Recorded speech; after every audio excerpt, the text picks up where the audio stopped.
each page. So, All right, so ready to go then? we're ready to go. Well, good morning. Welcome to the Dickman Road Business Improvement District meeting on Thursday, May 5th. I'm Gary Miniman and calling this meeting to order. We have a quorum.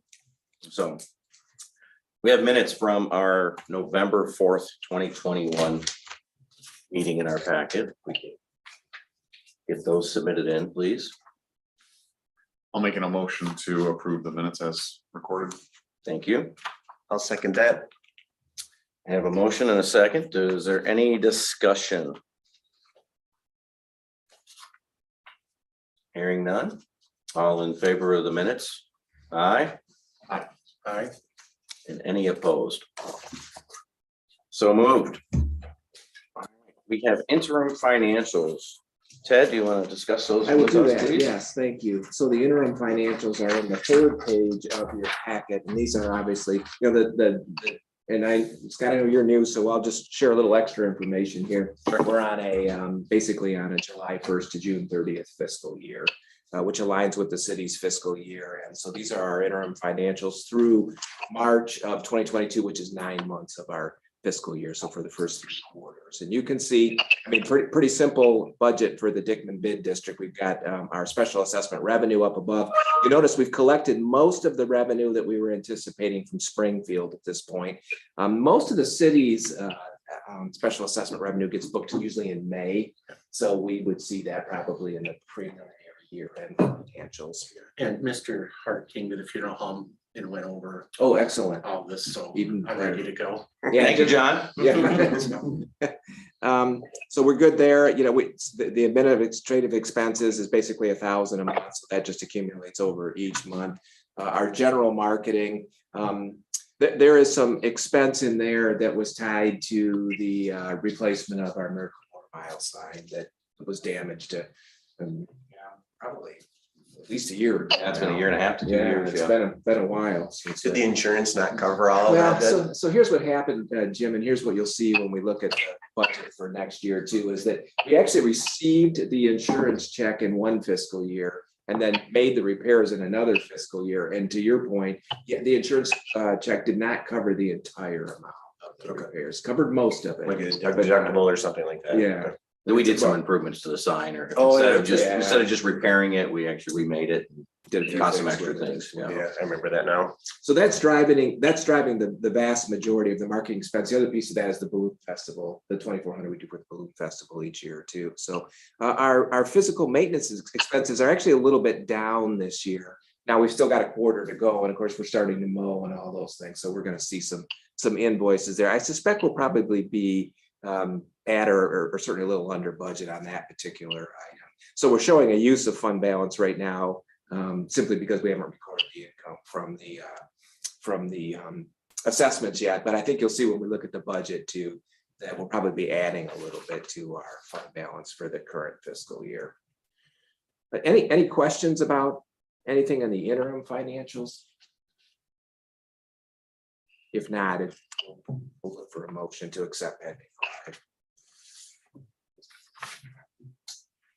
Questions? Then do I have a motion? Motion to accept the financial report of the Dickman Road Business Improvement District as presented. I'll second that. Jim seconds. Now it's been motioned and accepted. Now any discussion? Yeah. No discussion. All in favor of the interim budget as accepted? This motion? Aye. Aye. Any opposed? So moved.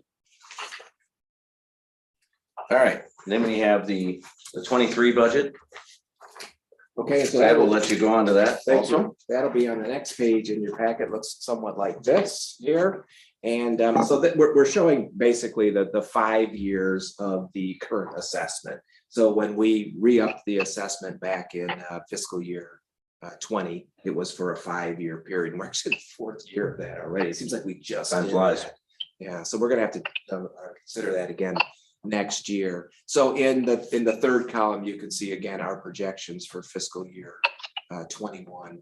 or for fiscal year 22, excuse me, and that's the interim financials ultimately should look like this at the end. So you can see roughly, once we record all of our assessment income, we're expecting revenue and expenses to be about equal and add a small amount of fund balance at the end of the year. So what we're proposing for fiscal year 23, as you can see, since 21, and you'll notice in fiscal year 20, the first column on your sheet here, that we had somebody prepay their entire assessment early.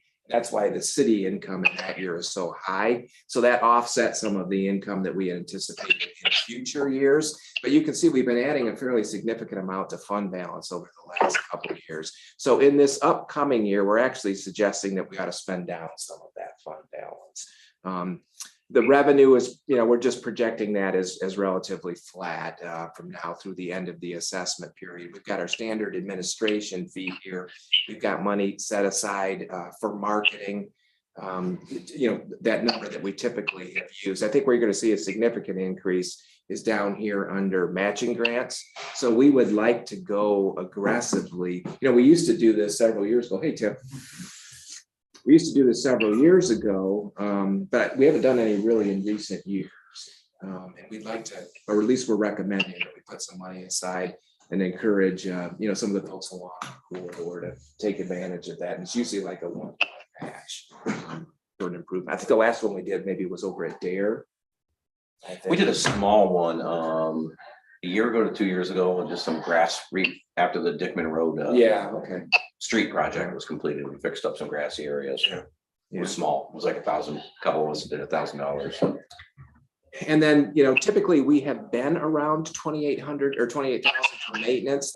That's fluctuated in the last couple of years because of insurance payments and some other things that have offset that number, but we expect to be around that number. We've been a little bit more aggressive with the payments, as you folks know, in the last couple of years too. So we're anticipating or projecting revenues of about 48.5 and expenditures of 62.5 if we do all the matching that's set aside in this budget. So we would use about a $14,000. We're projecting about $14,000 piece of fund balance for the upcoming year, and you can see that would still leave us with a pretty healthy fund balance of over 100,000. And that money is available for projects. We talked about this a couple of years ago. If there was something big the group wanted to do, we do have some money certainly in fund balance that we could commit to a project. So that is what we're recommending for fiscal year 23, and just looking to answer your questions if you have any about the budget. We get a motion for the budget adoption. A motion to approve the 23 budget. Second. Motion accepted. Any discussion? So Scott, for you, I'm sure John maybe mentioned it, but that like landscaping project out front, do you guys want to do some stuff down there? Yeah, we actually utilized it. a few years Yeah, ago. yeah. Put up our Yeah, curtains and stuff. so, yeah, exactly. So. And so any of our businesses along the corridor. So. Any other discussion? All right. Hearing none, all in favor? Aye. Aye. Any opposed? So moved. All right, moving on to old business. In November, we were talking about security cameras on the corridor and trying to get some kind of alignment of them and maybe group action. Where are we at with that? And I will turn this over to John's disembodied voice over here on the phone. One thing I do want to mention about the budget too, that 10 grand that's set aside. Obviously the security cameras would be a good fit for those matching grants too. So that's one area that going for. So John, let me turn it over to you and any update that you might have on the security cameras. All right. Can everyone hear me okay? Yes. Yeah, I think so. Okay, good. Yeah, as Ted mentioned, we sort of built out added some money to the budget to make an allowance for matching on the cameras. And so we've done some initial sort of going out reconnaissance, talking to folks. Scott and I just recently talked. Scott's interested in cameras. I went down and talked to Hinkle with their break-in, talked to them about some forward-facing cameras out on the street. It's great to have the sheriff here today. We need to link up once I'm able to get back in the office. And also working with our PD. So we put together a spreadsheet, and we got names and contacts. And what we need to do now is go out and talk to each individual dealership and business. I know that there was also some recent theft happening at DK. We spoke with them as well, fence company. And so our conversations over at Hinkle was talking about that they have their own camera needs in the interior.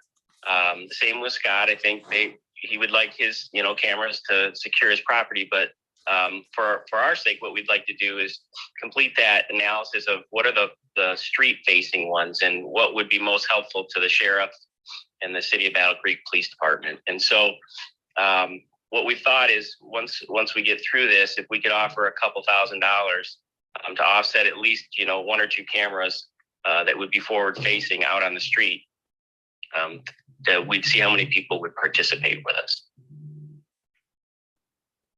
So that's where we're at right now. So once we secure this funding in the budget, if you allow us to do that, we'll come back with mini grants offered to those who want to participate out on the district.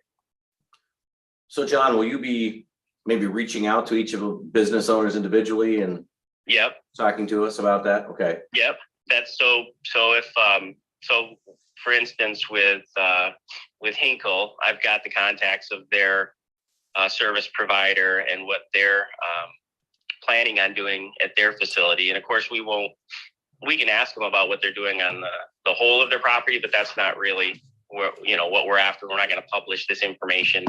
What we're after is to get that web of coverage up and down the strip. And so that's where we'll focus our effort. So yes, we'll come out and meet with each one of you. And if you would allow for us to get your contacts from your service provider, that way we can connect with them, talk about cameras, and then, put a list together and then make referrals to those like Scott and others who are thinking about making this investment, DK.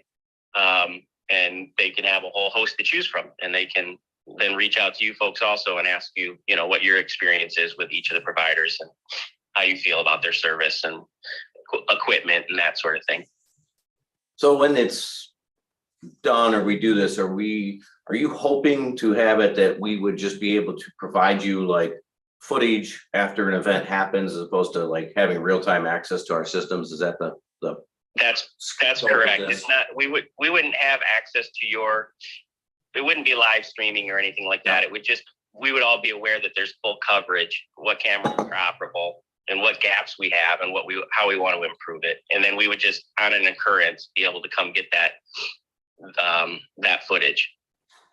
Sounds good. Yep. So that's where we're at. You'll start to hear from us in the next couple of weeks as we come out and make those calls and sit down with you and gather information. And we found that it'd be too expensive to try to have the city involved in some type of an actual street camera. Is that correct? That's correct. I think the last time we met when Vince was still on the board, we'd sort of all made that decision that to have one system would be very challenging. Now, it doesn't mean that at some point, and Carl could, maybe speak to this better than me, but at some point, if anything is upgraded with the systems that are on the street, we'd have that as well. And that's more of a live feed. But right now, I don't think we have any of those such cameras up and down that road. I think more specifically because it's not controlled by us, it's controlled by the state.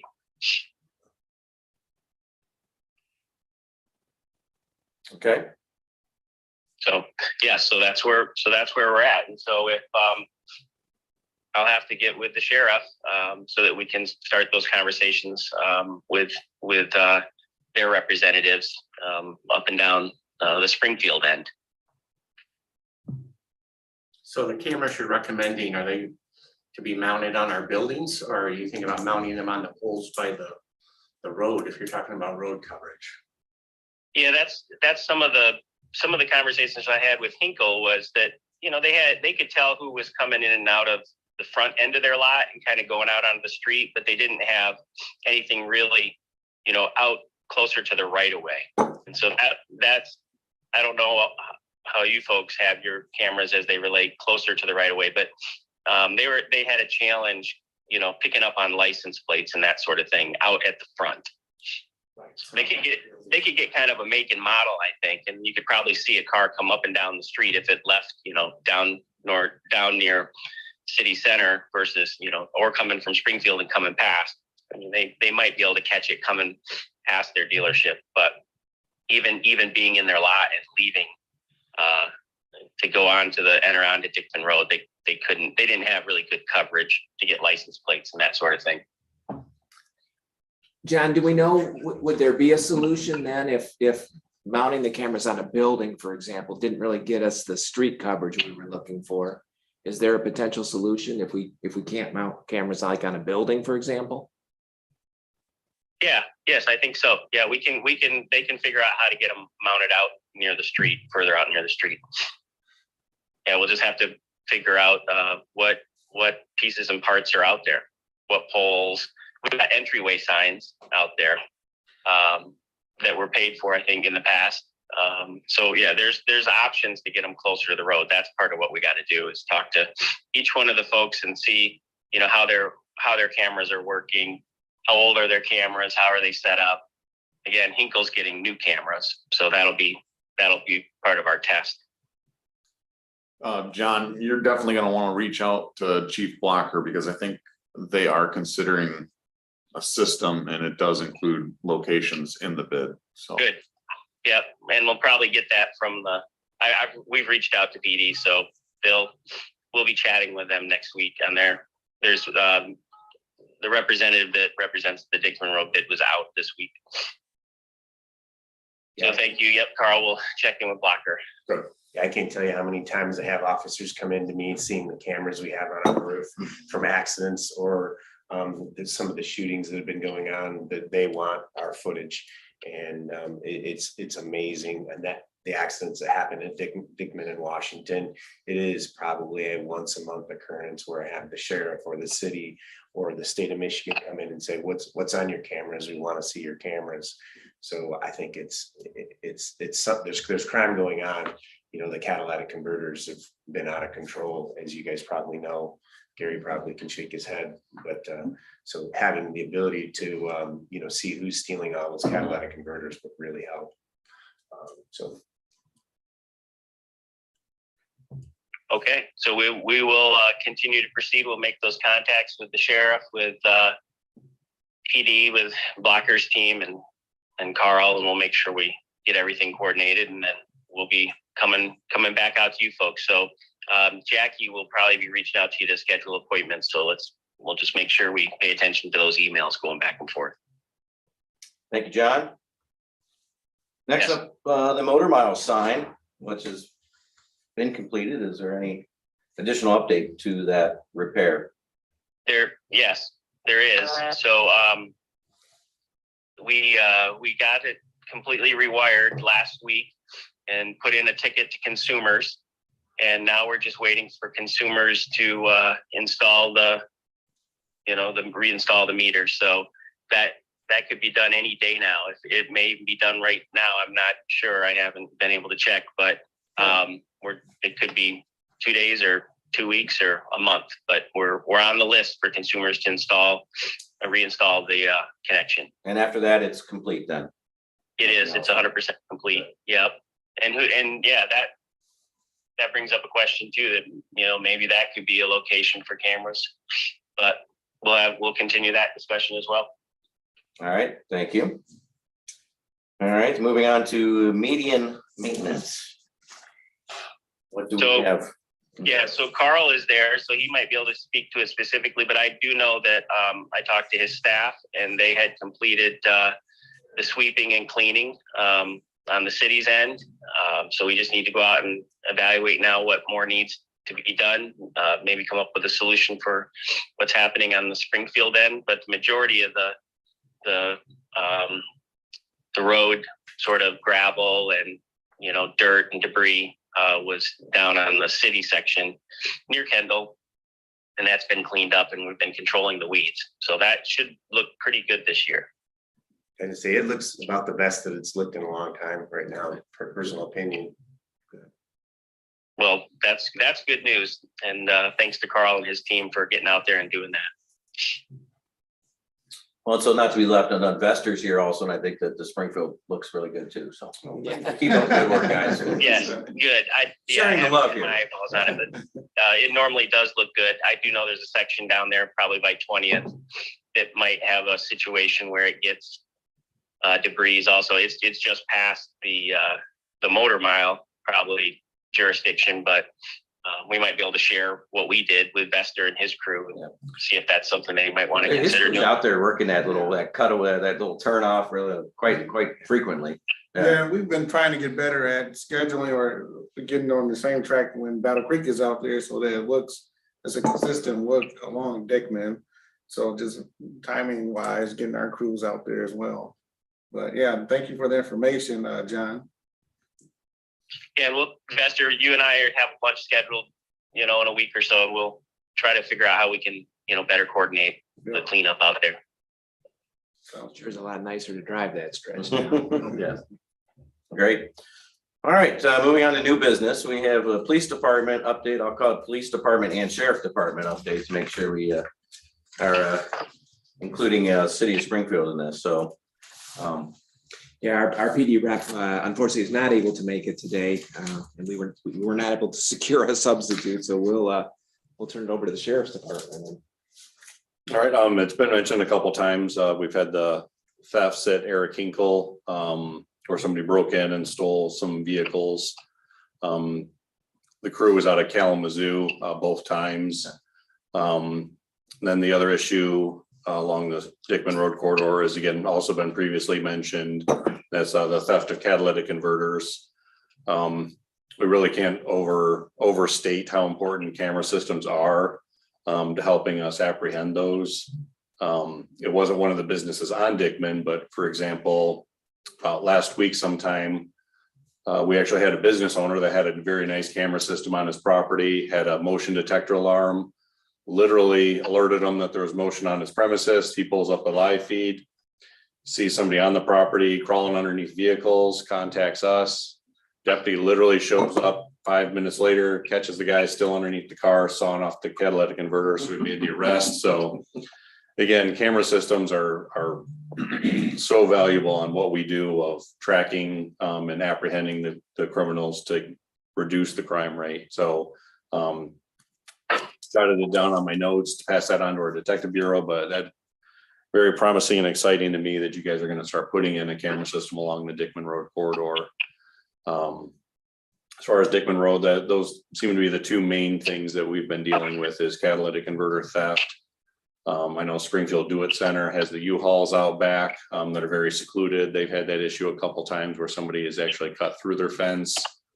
And there's no cameras back there and have actually crawled under the U-Hauls and stolen the catalytic converters. And then again, Eric Hinkle has been hit a couple times with drive offs or test John, drives. Ted, we should make sure we reach out to the Do It Center. They are in the district. That would be a good idea if they're not already.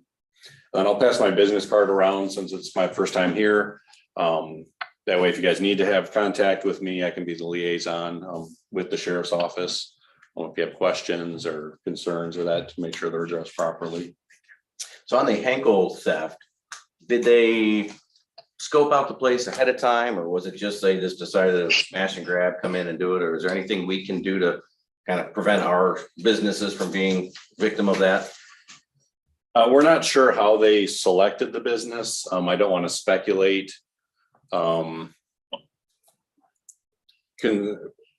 Concerns would probably be key tracking system of where keys go and how they're kept. I don't know the other dealerships' policies, but it appears, at least with the Hinkle, that all the keys after a test drive are just put into a general location that's unsecured until they resecure the keys at a later time. Okay. And then they also have the service area, which the second break-in, that's what had happened is the keys were all set out for the vehicles being worked on. They broke in and just took keys that were out in the open. With the drive-offs, both times I don't think they were preventable. Again, you guys have no way to know whether somebody's gonna try to just take the vehicle after they show up for a test drive or that. Both times we were able to identify the driver. In both If we cases. can secure our keys, slow them down as far as leaving the premises with the vehicle. That would be my key takeaway, is probably a securing those keys after hours, even if it's, I realize you have to log back in keys once they've been done, but even if it's just a secure place to put them before they're logged back in and secure, that would probably help out a lot, as opposed to having things that are left open or accessible. Great.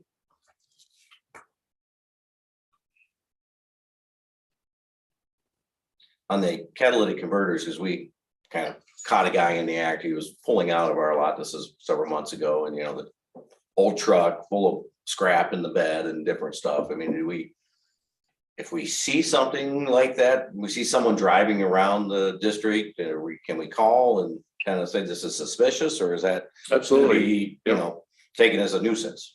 No, to steal the slogan from New York City, see something, say something. Okay. Same thing applies if somebody's acting suspicious. Yeah. Better to call it in and let us check it out and determine that it's nothing than just assume and then find out the next time, oh crud, that was something. So It's interesting, they hit us on like a Sunday afternoon, which seemed like an odd time, but I guess they were almost like, hey, it's broad daylight, but no one's here. So, yeah. Yeah, it's amazing, the broad daylight. Yeah. Cause I'll go back and think, like, I'll look at our cameras and say, like, oh, this must have happened at 1 or 2 or 3 o'clock in the morning. Oh, no, it happens at 4 o'clock. I mean, it's amazing the traffic of people and I mean, even employees that were driving in and out of the lot when it was going on. It's literally amazing that how brazen they are. Okay. Thank you for- Are they in your fenced area? Is that where they're coming in? So we did not have in the portion behind our new building was not fenced in. It is now, after we were hit in December and we got it fenced in, haven't had anything since. And we're not coming into the fenced area. They were doing it in an unfenced area. And that's the hard part, right? How do you fence every single car in? Yeah, You yeah, know, exactly. No, you it's- can't. it's Yeah. tough. they seem to target vehicles that have higher resale values. So maybe looking at those and prioritizing those into a fenced area. If it's not. They also like the higher vehicles that are easier to, the Yep. sedans that they can't get under, or the catalytic converters kind of tucked up into the bodywork. They don't, Yep, easy access and trucks, they can get right under them and. Yeah, it's our cutaways. I don't know if you've had any. Yeah. but the cutaways with the boxes are Yeah. way up high and So you can easy. almost see the Yeah. frames. Mhm. I was gonna say trucks are a high priority because one, they're lifted already, and a lot of the truck models actually have a dual catalytic converter. What they're cutting them for, if you're not aware, is there's valuable trace metals in the catalytic converter. So again, a dual had a higher resale value. I know Honda minivans are actually a high priority because of what they are. That's one of the highest resale on them. So Honda minivans are also a large target. But so trucks, vehicles higher up with the duals, and then again, Honda minivans Interesting. tend to be their main targets. Is there anything we can do with the scrap yards locally? I mean, is there any law that's stopping them or making them required to say where they got this catalytic converter from, or? My interactions with the scrapyard is mainly the one that's located in Springfield. They've been very good about, when we've asked them. I know there's legislation that is in the works that they're trying to get it kind of like a pawn shop type thing, that if you bring it in, they have to hold it for a certain amount of time, have to have ID, things like that. But unfortunately, what we're actually seeing is usually if there's taking it here, they're going out of state to sell them, or vice versa. Because they know the first place we do is call up the local scrapyard. Hey, did somebody come in with this? So that's what we're getting. And unfortunately, once it's been taken, we actually have to match the vehicle it was taken from for a prosecution, which is a huge hurdle for us. So unless we get you in the act or catch you right after that, where we can literally show like this specific one came to this specific vehicle. It's very hard. To stamp the catalytic converters with some identification. Yeah, and I know, and that's been discussion too, but that's on the automotive industry. Yeah. Back when copper scrapping was a huge problem, the copper companies actually started putting UPC codes on their copper.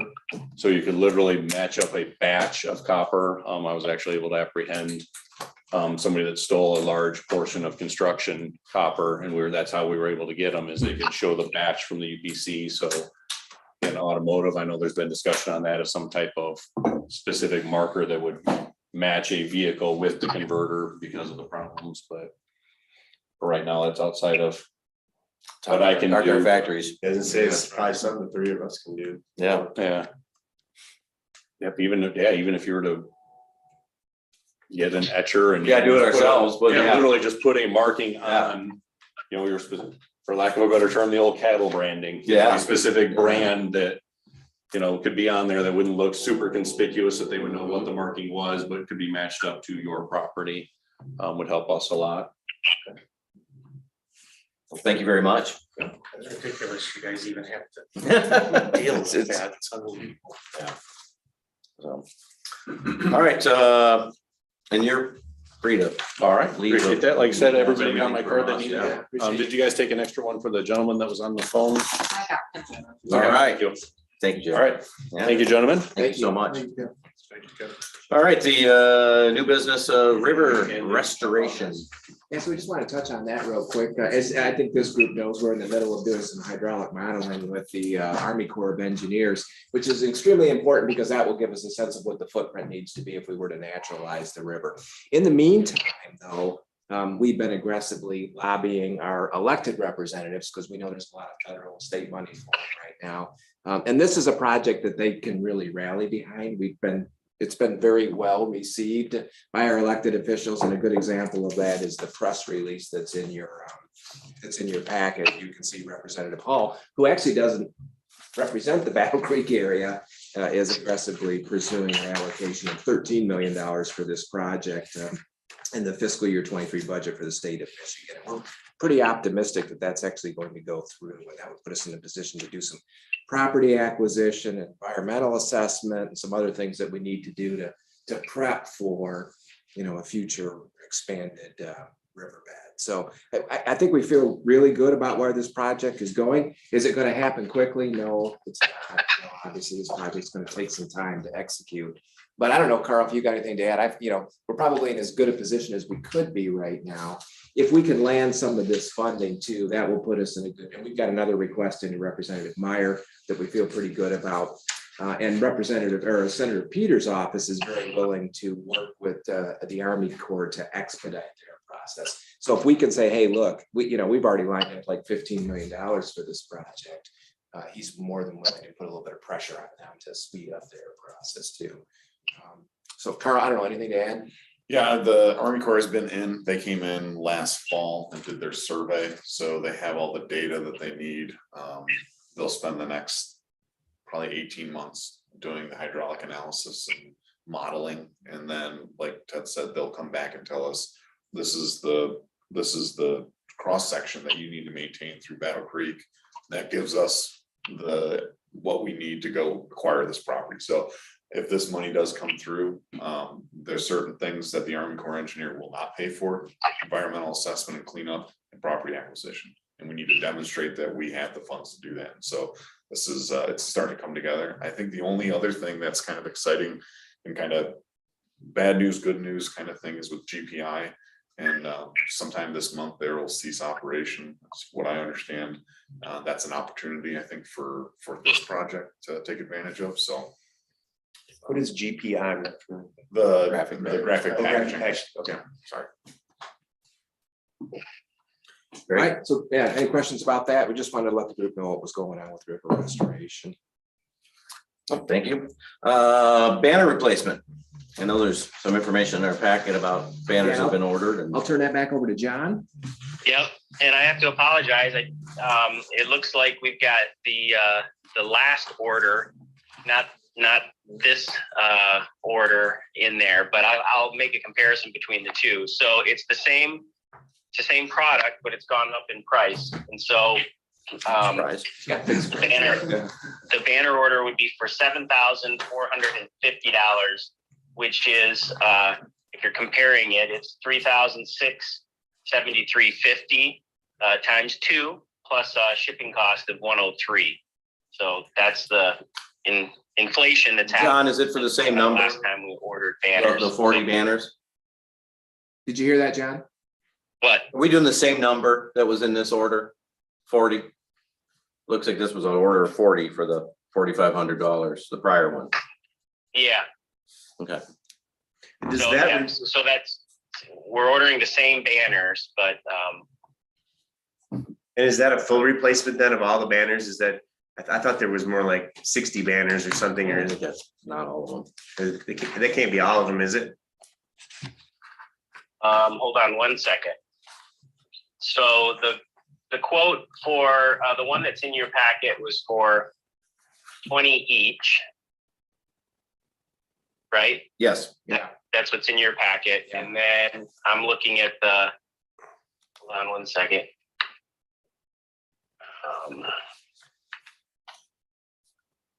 And then the quote that actually we have, okay, it's, sorry, my apologies, 30 each. Okay. So, yep, 30 each So that's instead of 20 each. For a total cost of $7,450. Okay. We had 20 more banners too. All right. And those are ordered then?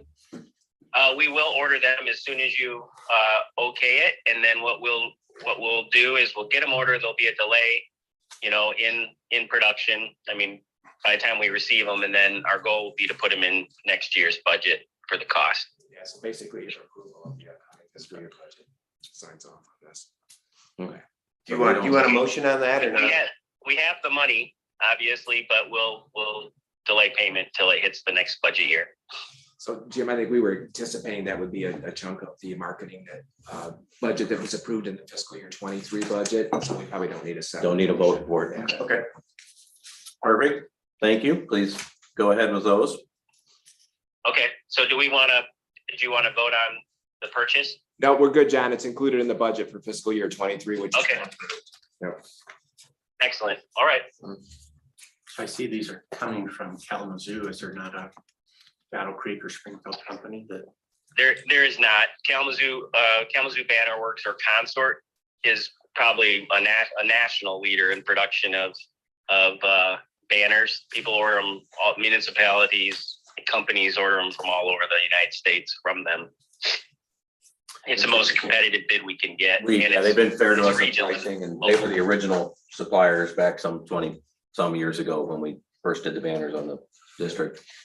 But the answer to the question is there isn't anyone else really, not even remotely close. Carl wants to get a banner shop going in the department. Can't hardly hire the people that. Yep. All right, we have the field of flight information in here. Is I don't know who wants to lead a discussion on. John, you got anything you need to add to the field That's- of flight information that's in here? It's all there, and what we're working on that's different from the years past. So it's the normal request, which Gary, I believe that Barb has reviewed that with you. Yeah, and I am under the assumption she sent it request to of the everyone cars. else also. Yeah, she has. Yep, and then on top of that, what we've been talking to her about is having a balloon represent a pilot and a balloon represent the motor mile and participating dealers. So each of the dealers would have their logo as well as the motor mile logo, and it would be part of the field of flight. So another marketing piece for us to get the word out about the motor mile and those that are helping sponsor it. So we have that in there as well, and we believe that cost will be under $3,000. $3,000 or under. And I assume that was also included in the 23 budget, so that is approved per the budget. Yes, we built it into that budget, correct? Yeah. I just want to say one thing about that. I just want everybody to know that the banner that will be on the balloon is reusable year after year. And from what I understand, it will last a long time. So it's a good investment. to continue to market the Motor Mile in the future at the Balloon Festival. Great. Yep, So we I hold think on to Jackie- that, or does Barb then hold on to that, or was to make sure that banner stays in? I'll ask that Condition question. for the That's a years, great yeah. question. And I'll pose that to her. Okay. Let you know. If you're gonna tell her a question too, the like full-size sedans versus SUVs, you know, they're probably, this almost needs to be reversed for both of our dealerships, like there'd probably be 5 SUVs and 1 sedan. So she think, And I think always in her thing, as long as like, if you provided vans, they equal either these, you provide SUVs, they equal either. So as long as you're not pulling away from your, let's say your right-hand side number, you're adding to it, you're fine. yeah, just let her know. Okay, If you I could will, let her I know will. that, because it's 2 dealerships and I think a swing of like 10 cars, so. Kind of interesting. We shifted away from Yeah. from sedans in general. Her list is this, so I don't think she's gonna care if we'll just let her know. It'll probably mostly be SUVs just from what we have. Okay, yeah, I'll let her know. All right, thank you, John, for that field of flight. At this point, we are ready for public comment, and do we have anyone? Yeah, I would point out too, that you do actually have to be in person for public comment. Okay, so it's not online this We do time. not take those online, yes. All right, so we do not have any public here to comment, so, all right. Any comments by members of the board? Anything we didn't touch upon? I just will say in the packet, John, you also had some information from Turfworks. Yes. And I failed to mention that, but that is we have that contracted. We can cancel it anytime we want, but it stands until 24. okay, It includes spring cleanup, fall cleanup. So they just completed. We got a bill just on the 29th. They were out mowing and then doing spring cleanup. So we just received that bill, and but it breaks. You can see where it breaks it out. The things that apply, things that don't apply. Obviously, we don't have sprinklers, and we're not putting. We're not enriching the soil with fertilizer and such. But you can read through that. You can see what we're paying for, and it's been working out the last couple. this is the same we've done for since 21. Okay. Good. Yep. So we're just following. Glad we're in a long-term contract. Yeah. Excellent. All right, anyone else have a comment? With that, we're adjourned. Scott, nice to meet you. Yeah, thanks for coming, Scott. Yeah.